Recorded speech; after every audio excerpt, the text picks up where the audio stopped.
আসসালামু আলাইকুম এভরিওয়ান। আশা করি সবাই ভালো আছেন। আলহামদুলিল্লাহ আমিও ভালো আছি। আপনারা সবাই জানেন যে এই এমপক্স বা মানকি পক্সকে গ্লোবাল ইমার্জেন্সি হিসেবে অ্যালার্ট করা হয়েছে।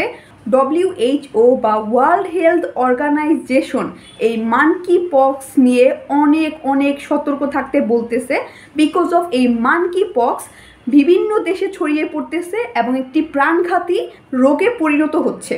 তাই আমাদের সবাইকে এই মানকি পক্স সম্পর্কে জানতে হবে এবং এই মানকি পক্সের প্রতিরোধ ব্যবস্থা, প্রতিকার ব্যবস্থা সব কিছু সম্পর্কে ইন ডিটেলসে জেনে রাখতে হবে, যেন এটির ভয়াবহ থাবাতে আমরা আমাদের প্রাণ না হারাই। বিকজ অফ এই মানকি পক্স ভাইরাসটা পৃথিবীর অনেক দেশে ছড়িয়ে পড়তেছে। তো আসুন আজকে আমরা জেনে নেই এই মানকি পক্স নিয়ে একদম বেসিক কিছু ধারণা। আর এই ধারণাগুলো আপনার জানা থাকলে আপনি এর থেকে অনেক বেশি দূরে থাকতে পারবেন, অর্থাৎ এই মানকি পক্স সহজে আপনাকে আক্রান্ত করতে পারবে না। তো সেটা হলো, প্রথমেই আমরা জেনে নেই এই মানকি পক্স ভাইরাসটা কিভাবে সৃষ্টি হলো, কোথা থেকে আসলো। একদল মানকি অর্থাৎ বানরদের রিসার্চের জন্য আনা হলো, আর গবেষণার জন্য আনা এই বানরগুলোর দেহে অ্যাট ফার্স্ট মানকি পক্স ধরা পড়ে। যেহেতু এই পক্সটা মানকির দেহে ধরা পড়ে, মানকির দেহে সর্বপ্রথম খুঁজে পাওয়া যায়, তাই এর নাম দেয়া হয় মানকি পক্স।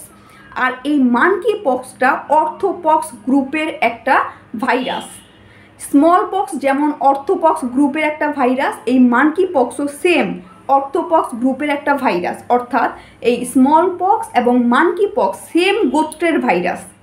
আর এদের সাইন সিমটম অনেকটা একই ধরনের হয়ে থাকে। তো আসুন এবার আমরা জেনে নেই যে এই মানকি পক্স আসলে কিভাবে ছড়ায়, কাদের হয়। আগে দেখা যেত যে এই মানকি পক্সটা স্মল রোডেন্ট অর্থাৎ ইঁদুর জাতীয় প্রাণীর মধ্যেই হয়ে থাকতো। তো এখন দেখা যায় যে এই মানকি পক্সটা মানুষের মধ্যেও হয় এবং মানুষ থেকে মানুষের মধ্যে যেমন ছড়ায়, তেমনি মানুষ থেকে প্রাণীর মধ্যে ছড়ায় এবং প্রাণী থেকে মানুষের মধ্যে ছড়িয়ে পড়ে।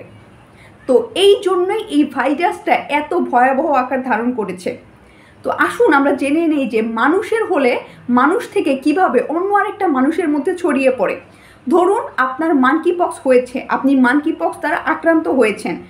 আপনার ব্যবহার্য জিনিসপত্র যেমন বেডশিট, বিছানার চাদর বা অন্যান্য যে কোনো আসবাবপত্র যদি কোনো সুস্থ ব্যক্তি ব্যবহার করে থাকে, আক্রান্ত ব্যক্তির ব্যবহার্য জিনিসপত্র যদি কোনো সুস্থ ব্যক্তি ব্যবহার করে থাকে, তাহলে মানকি পক্সটা আক্রান্ত ব্যক্তির দেহ থেকে আপনার অর্থাৎ সুস্থ মানুষের দেহে প্রবেশ করবে।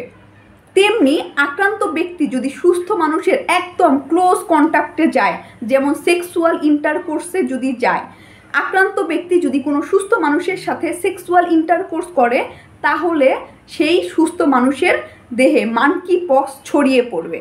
এমপক্স দ্বারা আক্রান্ত ব্যক্তির শরীরে এক ধরনের র্যাশ হবে, সেই র্যাশের মধ্যে পানি থাকবে, ফ্লুইড থাকবে।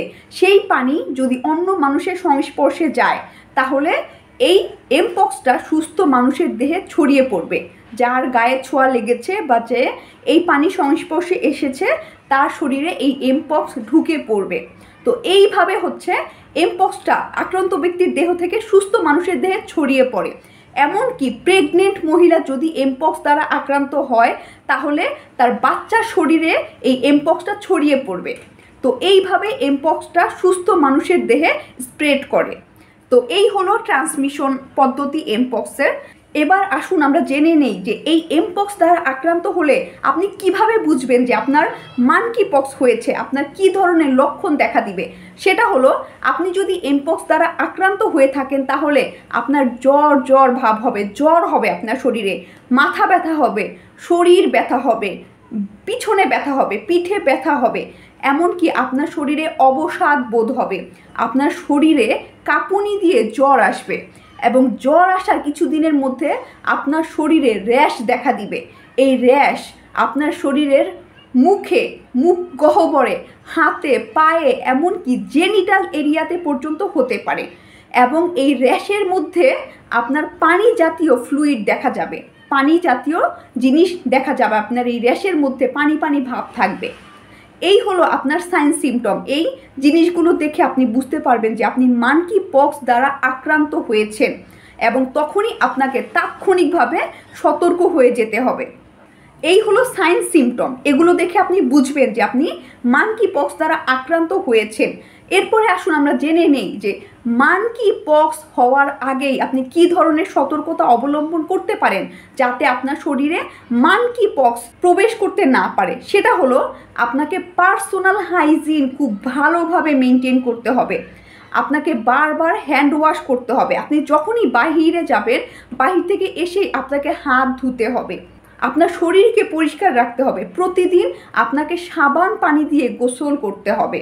আপনার ওরাল হাইজিন মেনটেন করতে হবে। এই হলো প্রতিরোধ ব্যবস্থা।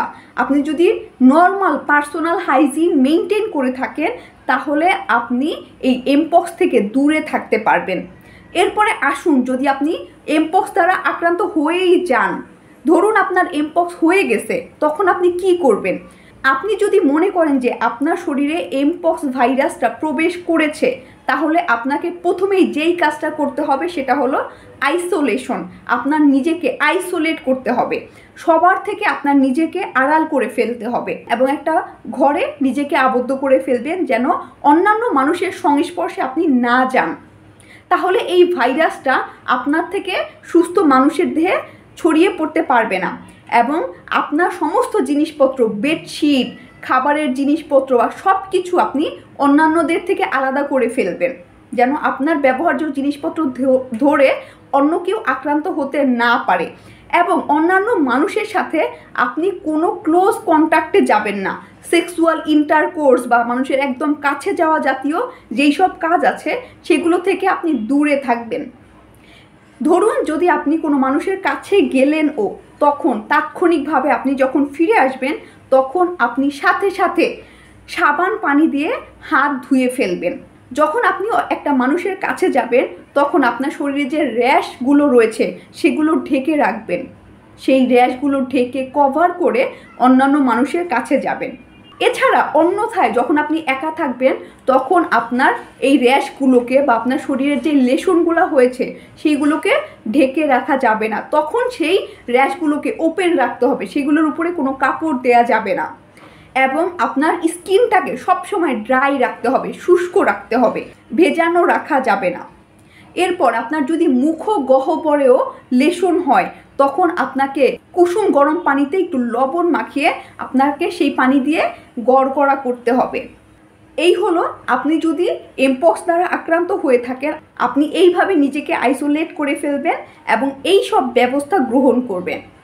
কিন্তু কিছু বিষয় আছে যেগুলো হচ্ছে আমরা স্বাভাবিকভাবে করে থাকি, যেগুলো করা যাবে না। এমপক্স হলে আপনার শরীরে যে র্যাশ হবে সেই র্যাশগুলোর ভিতরে পানি থাকে, আপনি কিছুতেই সেই পানি চাপাচাপি করবেন না, সেই পানিগুলো বের করার চেষ্টা করবেন না।